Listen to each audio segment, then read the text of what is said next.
Hello, my friends. I'm very excited to have you joining me today because I have award-winning journalist Amy Westervelt of the Drilled podcast, which is now out with season 10 of her award-winning podcast. Amy is amazing. She's an environmental print and radio journalist. She's the founder of the podcast network Critical Frequency. And, of course, season 10 of Drilled, and this season is all about the real free speech threat. Drilled Global. Got a preview of the season coming up, but I am now in Iowa City, Iowa, because I'm doing a performance here tomorrow night. Longtime listener and really good friend of mine, Mark Nolte, invited me out. I'm going to be interviewing a whole bunch of Iowa folks. I already sat down with Democratic State Senator Zach Walz, who had a great conversation with here from my hotel room in Iowa City, and much, much more to come. So looking forward to dropping those over the next few days, the conversations I'm having here in Iowa. Tomorrow night I'll be hosting, or I'll be performing a show here in Iowa at the James Theater. So come on out if you're hearing this on Thursday. But I also hosted the Hangout from Iowa City last night. Thanks to everybody who came. Actually hasn't happened yet, so I'm just pretending. But thank you to all of you who came. So no news segment today. That's a long way of me saying that because I wanted to get right to my conversation with Amy, and I really don't have the capability of producing the news segment as easily when I'm in a hotel room. It's a lot of work. So thank you very much for tuning in. I really hope that you enjoy our conversation. Amy is just so awesome. Really kind of her to sit down with me. I think we had a great conversation about her new season. And here is, I love this preview, so I'm going to play the whole preview for the new season of her podcast, about 3 minutes long. I love the music. I love all of it. I love Amy. So here's the preview, and then when we wrap that up, I'll bring Amy into the conversation.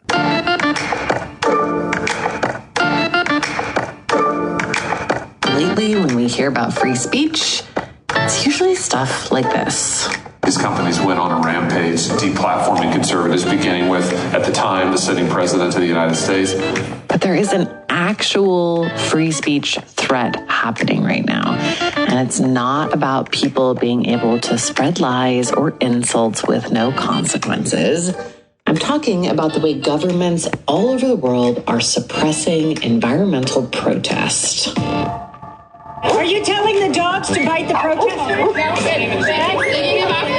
The dog has blood in its nose and its mouth. You can see the ashes from Just Oil have just been dragged away by police, very quickly bundled into the van.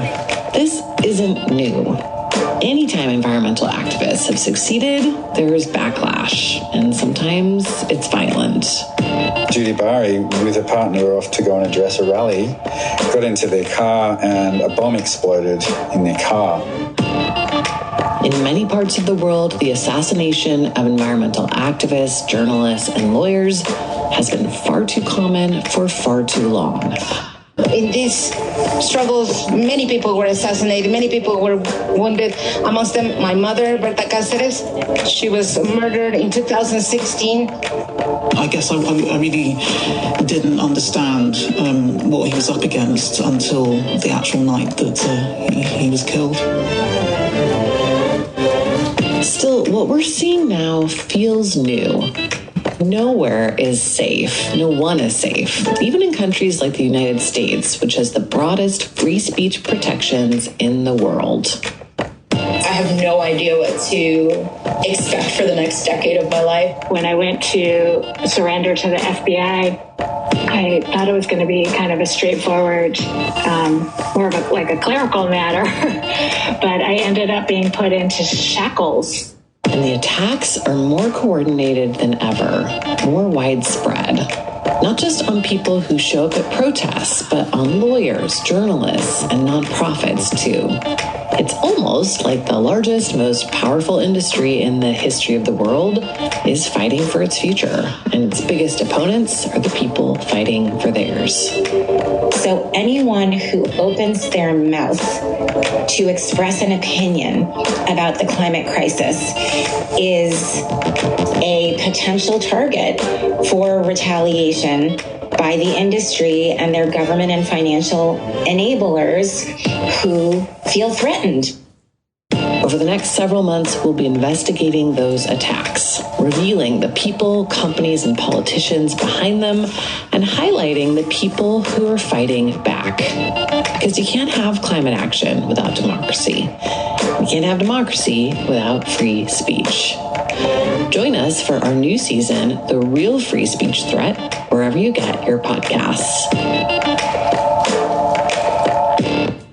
Well, there you have it. Wasn't that awesome? I can't do this show without your support. Sign up now for a paid subscription, patreon.com/PeteDominic. And ladies and gentlemen, Amy Westervelt. Amy Westervelt is back with me now, and season 10 of Drilled has just dropped. Congratulations. I'm already so into it. Oh, thank you. Yeah, I can't believe it's 10. It's crazy. Well, you've done so much over the time span, the life of your entire project here. And it's always kind of like, as a fan, as a listener, it's like, I wonder where you will go next. And here you went, apparently all over the world. Drilled has gone global because the issue, of course, of climate crisis, climate change is global, but so is the specific issue you're talking about here, which is free speech, which is protesting these issues. It happens all over the world. It's handled all over the world. Why free speech?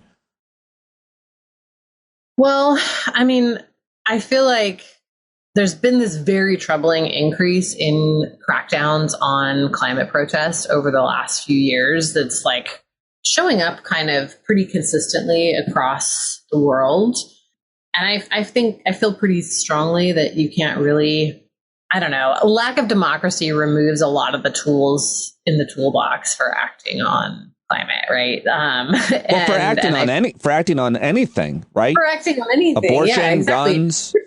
Exactly. It's like which is why for a long time people have said, look, if you're a climate advocate, you should be a voting rights advocate. You should be, aware of what's happening with redistricting and all of that kind of stuff, because if you want the government to be able to do stuff on climate, then you need democracy to be functional.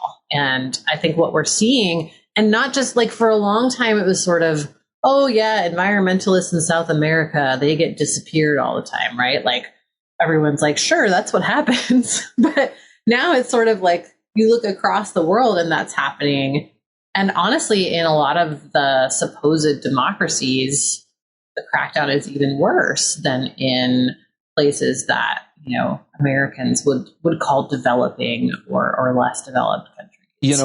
When you think about democracy or the alternatives to it, and you think about the rise of authoritarianism, you can't help but think about, in those countries where there are authoritarians, what role the fossil fuel industry plays. And when you think about it, from Russia to, is it Venezuela, to other countries, obviously in South America, which you reported on, and from now Ecuador is not an authoritarian government, I guess. But I'm thinking of those that are, there's this connection. I mean, if it's an authoritarian and fossil fuels, the extractive industry is making billions of dollars in that country, well, they depend on each other. You can take it from there. But that's what the opposite of democracy could be in many countries.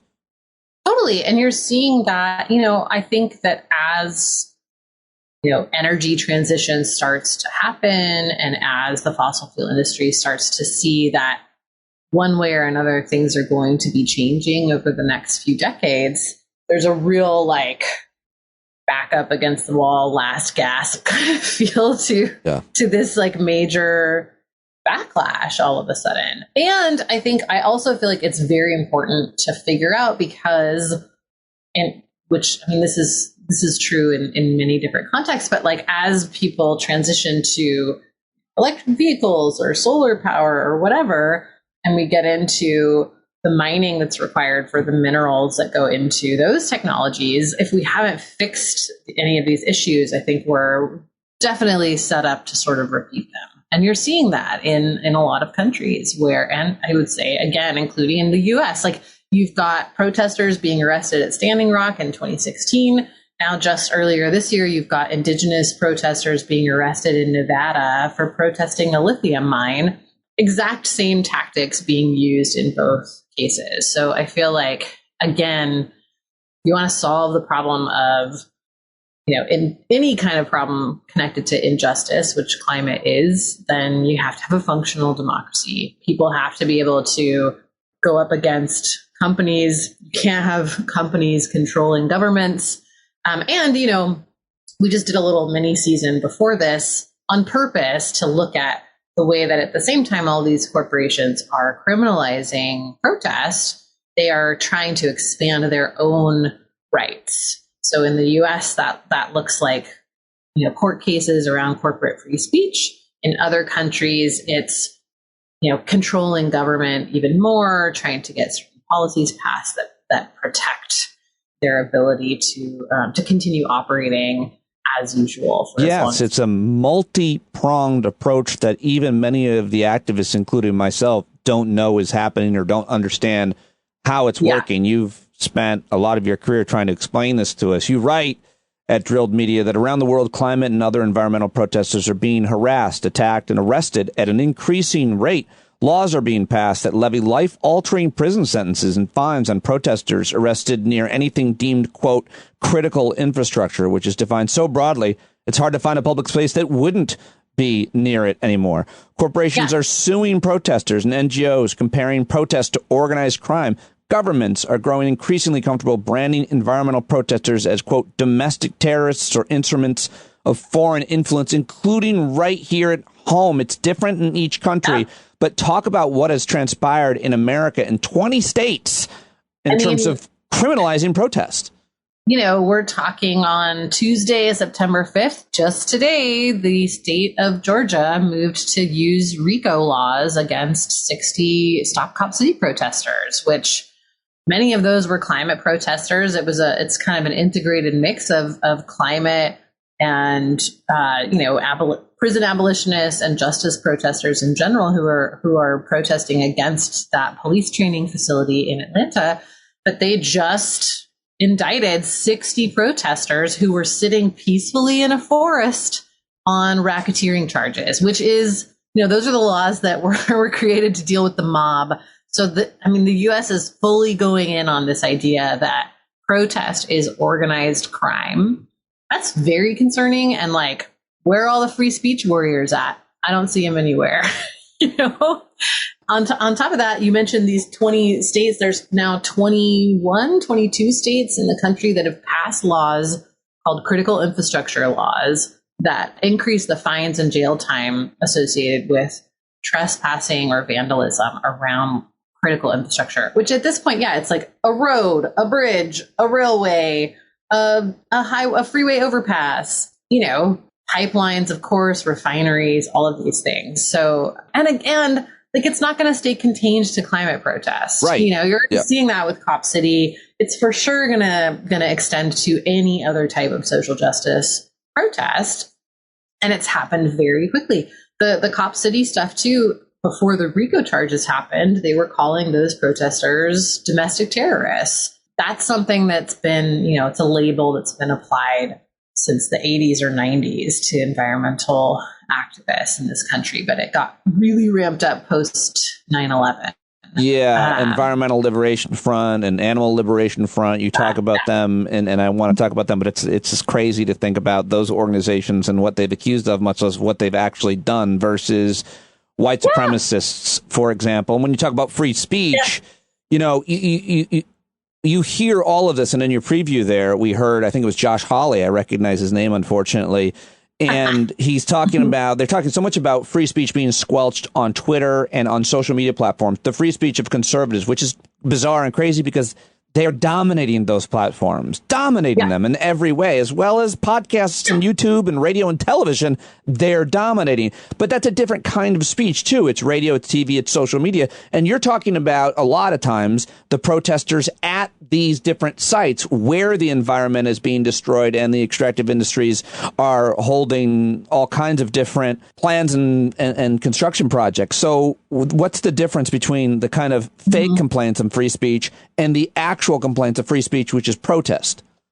Yeah, I hear this all the time, and what I hear most conservatives complaining about is really either reach, not speech. So it's unfair that I can't, use whatever platform or get a book deal to spread whatever, message, which is not what the First Amendment guarantees. Or it's this ridiculous sort of like, I should be able to say whatever I want with zero consequences. Like, no one's allowed to be mad at me. That's my free speech right. No, that's not what it, no, like, that's not it at all. Meanwhile, the bedrock of free speech, which is protest, civil disobedience, is being trampled by the government. This is supposedly a thing that conservatives care about, right? Government overreach, suppression of speech. Meanwhile, instead, they're focused on like the fact that Facebook fact checks things occasionally. You know? Well, it goes back to the classic case, the ACLU defending the Nazis in Skokie, where a lot of Holocaust survivors lived at the time. It was a classic case, and it was so controversial because they were Nazis, and it was the ACLU, and they're like, they have the right to march. I'm sorry. And now it's just more about picking and choosing. You know, we like the protests we like, and the speech that we like, and the people who break laws that we like, they get to break laws. It's just winners and losers. It's not, there's no consistent, very partisan. And I mean, on the right, I mean, the left obviously still holding so many people's feet to the fire for breaking laws and for doing these kinds of things. But so much of Earth 2 on the right, the MAGA movement, is they don't care about the rules when they apply to them, because they don't apply to them. It's wild, though, because when I speak to people, and I don't mention that this has come about because of climate protests, I just say, did you know that in almost half of the states that fines and jail time have been increased for civil disobedience? They're like, what? That's not right. That shouldn't be allowed. Did you know that racketeering laws are being used against organizations for organizing protests in like multiple states in the country? That's not right. So it's really like, it, you know, right. It's not, it is very much sort of this identity politics, ideological kind of thing there. Yeah. I wonder how it's different, the entire issue, in several other countries, which is what you've endeavored to do with this new season. The real free speech threat drilled has gone global. You're working with journalists, excellent, brave journalists around the world. You've got several, and these issues are so different in other parts of the world. So take me anywhere you want. I mean, it doesn't have to be obviously an authoritarian country cracking down on speech. It's happened to be a country where there's a lot of influence with fossil fuel industry, and I think that's probably why you picked where you picked. It's so interesting because, like, just today, for example, I was talking to people in Mozambique, which is an African country that is got a ton of gas mostly, and has kind of been at the center of a bunch of protest issues around particularly a new gas project that Total Energies, a French oil company, is working on there. And it's like this microcosm of kind of all of the issues. And they were talking about how Mozambique for a period of time was a communist country. And they were like, yeah, so, you know, it was pretty repressive around speech that was opposed to sort of the ruling ideology. And they're like, but now we're supposedly free, but the capitalists have taken over, and it's the exact same tactics, except it's with respect to anyone who speaks in a way that's threatening to the power structure. And I was like, that's so interesting, because I feel like in the US, again, when you hear people talk about free speech on the right and the left, it's very much like, you know, oh, well, like in authoritarian communist countries, they don't let you speak. And like, we define ourselves as being different from that, right? But like, when you know, if your government has been taken over by fossil fuel companies, then, you know, or is deeply compromised by how much money they're getting from a variety of different industries, then all of a sudden it's the same exact repressive tactics, just for different reasons. So that was super interesting to me. And another thing that you're seeing there is something that I've seen crop up in Mozambique. A lot of countries. In Mozambique, yeah. Like in Mozambique and in multiple African countries, and even in the US, you're seeing the use of these investor-state dispute settlements and like the way that bilateral treaties work to crack down on any kind of protest against pipelines or oil and gas projects. So these are like these crazy clauses within trade agreements where basically in order for companies to say they felt safe investing in big infrastructure projects in other countries, they want the government to assure them that nothing is going to like change so much that the project doesn't make financial sense, right? So what's happening is when, for example, in the US, activists were successful in getting the Keystone XL pipeline canceled, right? The company, the Canadian company that was involved with that project filed a claim against the United States saying, this move cost us $10 billion. You now owe us $10 billion. So that's like one thing when it's the US, but then you go to a country like Mozambique where their GDP is tiny, you know, they are reliant on development funding and loans for a lot of different projects. And all of a sudden you've got all of these companies that are like, you can't change any of the laws around oil and gas for the next 30 years, or we're going to file a claim against you. You know, and it completely removes the sovereignty of these countries. And it means that like they then are repressive against civil society in their own country. It removes the sovereignty because they've agreed to the companies to a set of rules that they have to follow for an indefinite period of time, destroying potentially a generation. And so they don't have, because they're indebted to these extractive companies. That's right. You saw it in Ecuador when indigenous people and farmers in Ecuador won their case against Chevron. That went up through all of the ranks of the court system there. The Constitutional Court, which is their Supreme Court, said, nope, Chevron's got to pay up. Chevron filed a claim in one of these investor state disputes saying that the Ecuadorian government should not have allowed that case to move forward because they claimed that the plaintiffs and their legal team were engaging in corrupt practices and whatever else. And they won. And the Ecuadorian government now owes Chevron billions of dollars for allowing Chevron to like lose this case in Ecuador. So it's like it impacts everything. It's like you can be super successful with litigation or protests. You can get a project canceled. You could get policy changed. And then your government could wind up on the hook for billions of dollars because the company can just invoke, you know, the arbitration clause in one of these treaties. And you know, it's at the point where now, like the activists in Mozambique were telling me, they're like, they don't even have to file a claim. It's like the threat of a claim is enough for a government that, like, again, doesn't have a lot of other economic development happening to be like, not worth it. Like, we're not going to risk 20% of GDP. Right. Yeah. I mean, they're really stuck. The fossil fuel companies, the extractive industries have got them stuck because they're making so much money for them. And then they're in charge and they've lost, as you mentioned, their sovereignty. What about Australia? I was just in Australia. I went there. I spent 10 days there to celebrate my friend's birthday. It seemed a lot like America in many ways. You know, there's a lot of white people. There's English being spoken. There's a lot of capitalism. And I don't know. They didn't. I don't know. And a lot of fossil fuels too. Yes. Yeah, you've written an article about this. I'm sure you're going to have an episode this season. Australia's state-by-state approach to criminalizing climate protest. So I guess they have some issues there with free speech and protest as well. They do. It's happened really rapidly. So there again, coal has been really big there for a long time. It still is quite big. And then they very recently got into the gas game. So kind of unusual. Australia just in the last 3 or 4 years has like decided to start fracking as the rest of the world is like, forget it. They're like, let's get into this fracking thing.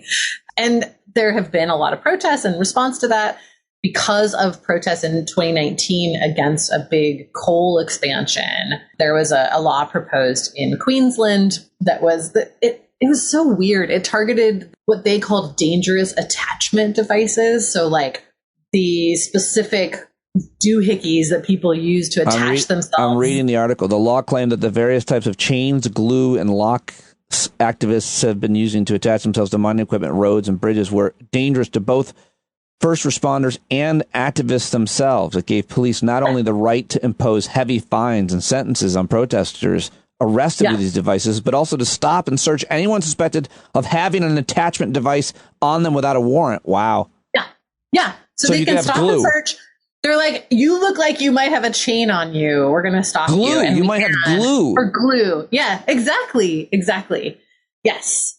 And like, they never provided any evidence of these things actually being dangerous to either activists or first responders. It was completely like pushed by the local coal industry.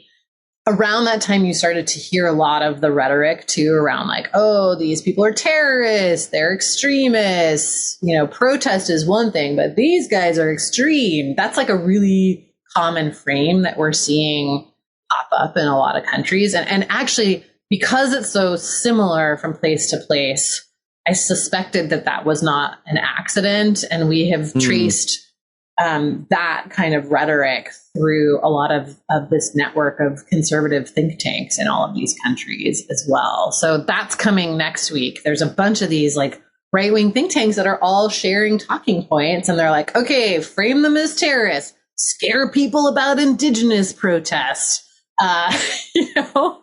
It's really something. Just like 2 weeks ago, I think there were activists in Western Australia who showed up outside an oil CEO's house.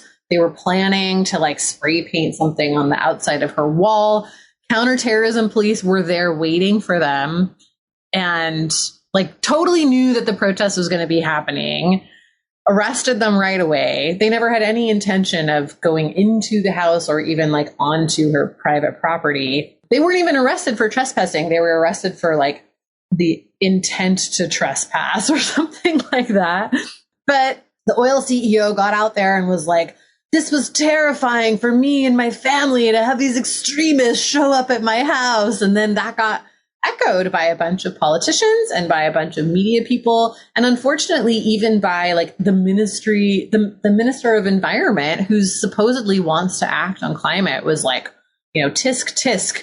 Protest is one thing, but like these kids have taken it too far. So it works. It works really, really well. And that kind of thing, like that sort of framing and storytelling around these activists being uniquely bad and radical and scary and whatever really helps to then pass these laws without people causing too much fuss about it. It's like, well, I mean, they are scaring people breaking into their homes. No, they're not. They're absolutely not. So yeah, it's really something. Yeah, it's crazy to see how fast these plans and these tactics and these talking points spread, but it's also so easy to demonize people. And yet, again, you think about how the federal government in this country treated the Animal Liberation Front, Environmental Liberation Front. You can, take me through what they've even been accused of, much less what they actually did or admitted to doing. And the federal government put them up there with like bin Laden, I think you mentioned. Yeah, they were on the most wanted list with bin Laden. Like the entire time we were chasing bin Laden, we were chasing these people who like the big thing that they were that initially got them on that list was that they burned down a horse meat factory. Did anybody die? No, they were very intentional about like making sure that there were no people in any. So they absolutely committed arson on maybe 3 or 4 occasions. They admitted it. They took, I think they spray painted their logo like nearby and took credit for it, and the FBI's reasoning for putting them alongside bin Laden and various other terrorists was like, well, people are living in fear that like their factory is going to be the next one burned down. Well, and like, it's just preposterous. Like economic terrorism. I want to be on the monkey wrench gang. I mean, like the destroying property is a crime, and the fossil fuel industry is destroying the planet along with a whole bunch of property. Like every week, every day, you can point to that. So we can have this argument if we want to with folks. But I mean, what is the real threat? And it's not these protesters.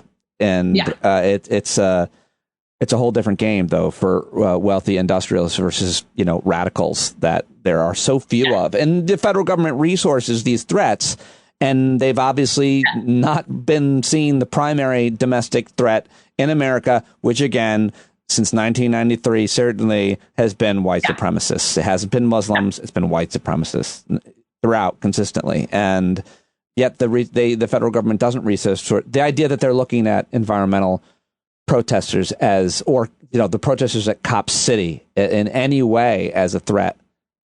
It's crazy. So that's why it's so great that you're doing this whole season. There's other places we can go before I let you go. Is there India? Where else are you going to go? What are you planning on? India is really interesting too. Episodes? So India, I feel like it's interesting to see like all of the coal countries kind of adopt similar tactics. The oil countries adopt similar tactics. So you can see how things are spreading within particular parts of the industry too. So India really pioneered the use of these what are called foreign influence laws. And this was to protect the coal industry from environmental groups, especially groups like Greenpeace, Amnesty International, all of these like international environmental groups that were very active there.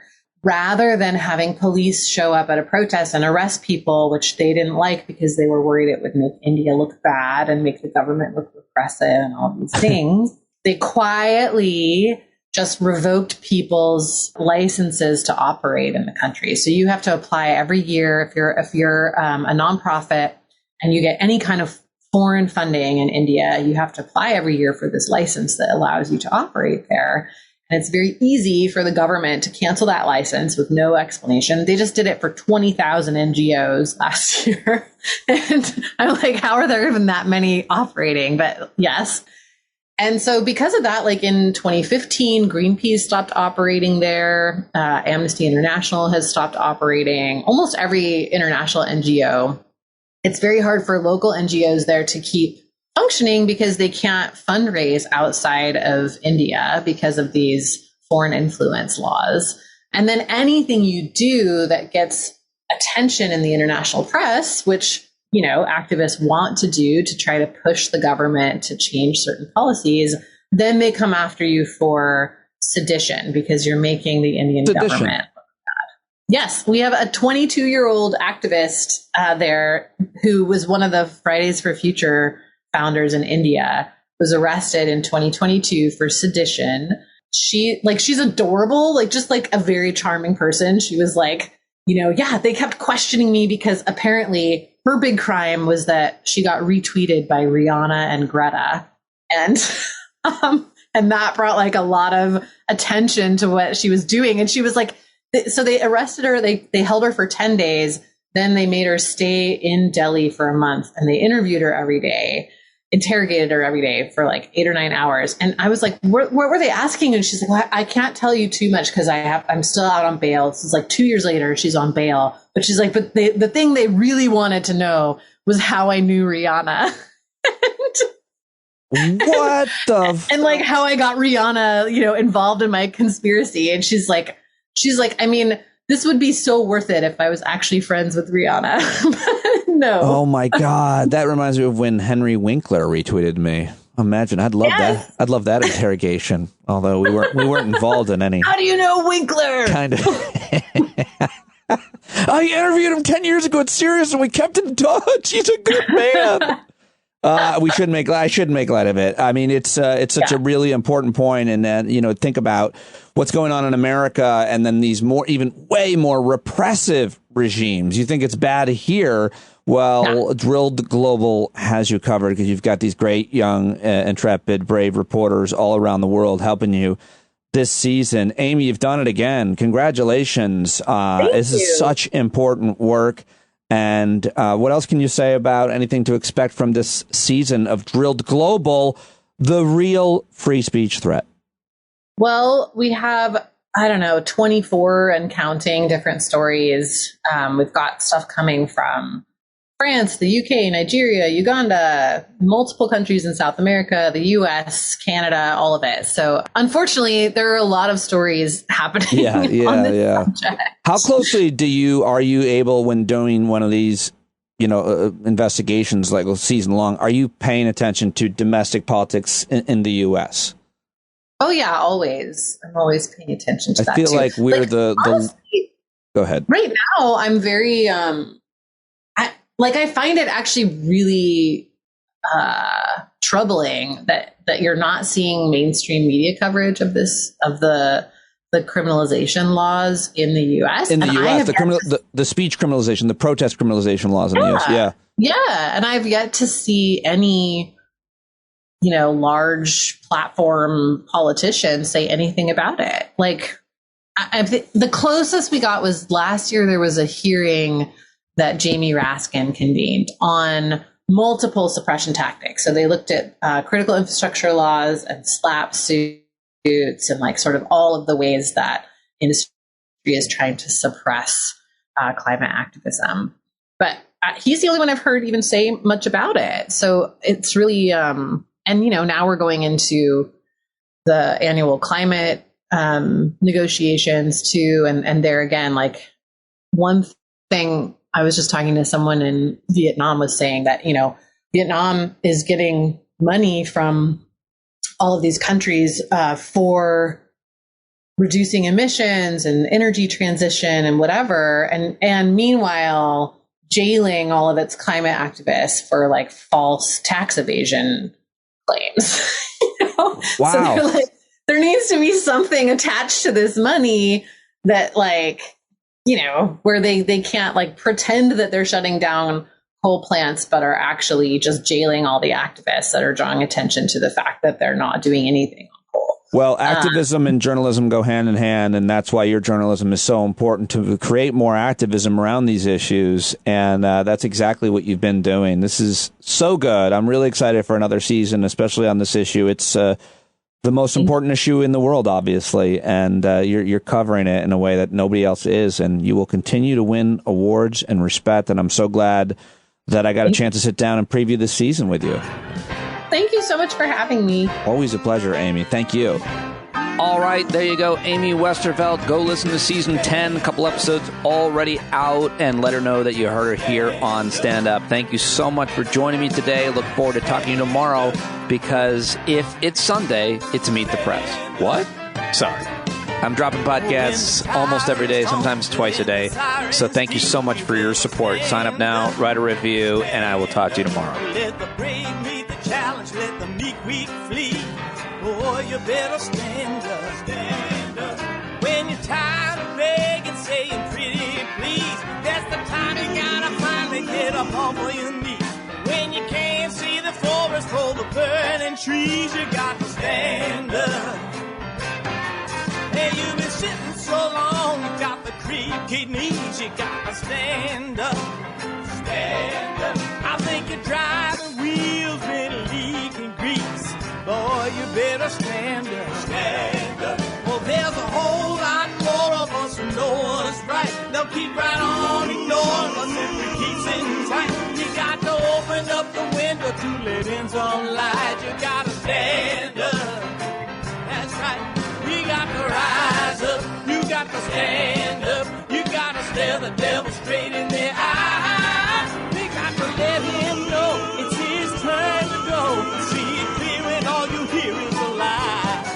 So get up off of your butt, get down off of your fence. Even if it ain't a very friendly audience, well, they'll begin to listen when you start making sense. And you stand up. Stand up. No need to point your rifle to defend your town. Just stand up. Stand up. You know they can't deny you what you're laying down. Boy, you better stand up. Stand up. Show your face of every color, yellow, black, red, and brown. She's the place where every lost child will finally be found. There's only one thing to do before we stand our ground, and that's stand up. Stand up. Well, the founding fathers saw a land for all. They had to stand up. They had to stand up. They had a keen imagination for a crystal ball, drawing all the plans of stand up. But all they had to go on was the time they were in, with other causes for laws, and since they weren't even sin, they knew that change was gonna come before the change to begin, they had to stand up. All right, they had to stand up.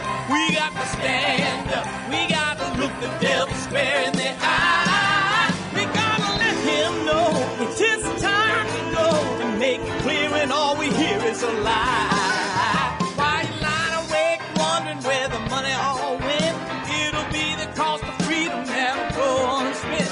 You can see him flee the scene of that experiment if you stand up. All right, we got to speak up. We got to reach up and raise your voice in every way you know how. Don't be toes up. You got to show up. Ain't no better time to do it but now. No need to pledge allegiance to no wanton tribe. Rise up, show obedience to the voice inside, and listen well, and it'll tell you not to run and hide. It says stand up.